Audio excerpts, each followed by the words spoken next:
इंडिगोच्या कामकाजामध्ये सुधारणा नाही. सलग 6व्या दिवशीही सेवेमध्ये सुधारणा नाही. सुमारे 3 लाख प्रवाशांना थेट फटका बसलाय. दिल्ली, मुंबई, चेन्नई विमानतळावर रात्रभर प्रवासी त्रस्त आहेत. अनेक फ्लाइट्स आजही रद्द होण्याच्या मार्गावर आहेत. आज रविवार असल्याने याचा मोठा फटका बसू शकतो. अनेक फ्लाइट्सही आजही रद्द होतील. शनिवार आणि रविवारी इतर दिवसांपेक्षा 1/3 अधिक विमानं चालवली जातात. त्यामुळे याचा प्रवाशांना फटका बसू शकतो. मुंबई विमानतळावरून याचा आढावा घेतला आमच्या प्रतिनिधी भाग्यश्री प्रधान आचार्य यांनी.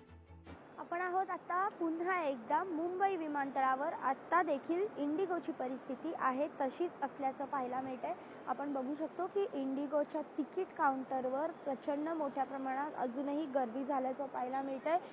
काही जण जे आहेत ते अद्यापही आपली फ्लाईट रिशेड्यूल होईल किंवा आपल्याला रिफंड परत मिळेल यासाठी या खिडकीवर उभे असल्याचं देखील पाहायला मिळतंय. काही आपण जर बघितलं तर जे नागरिक आहेत ते परदेशी नागरिक देखील इथे इंडिगोच्या खिडकीवर असल्याचं पाहायला मिळतंय. एकंदरीतच अजूनही हा जो गोंधळ आहे हा निस्तरता येणं इंडिगोला कठीण झालंय. आज रविवार आहे. अनेक जण रविवारी फ्लाईट बुक करत असतात. एकंदरीतच अजूनही जो गोंधळ आहे तो इंडिगोला निस्तरता आला नसला तरी देखील जे फ्लाईटची तिकीटं आहेत ती जी अवाच्या सवा झालेली पाहायला मिळाली होती ही तिकीटं मात्र सरकारने हस्तक्षेप करून कमी करण्याचा प्रयत्न केलेला आहे. आता जर 500 किलोमीटरपर्यंत जायचं असेल फ्लाईटने तर 7,200 रुपये मोजावे लागणार आहेत आणि 500 ते 1200 किलोमीटरपर्यंत जर जायचं असेल तर 12,000 पर्यंत पैसे जे आहेत ते मोजावे लागणार आहेत असं सांगण्यात आलंय.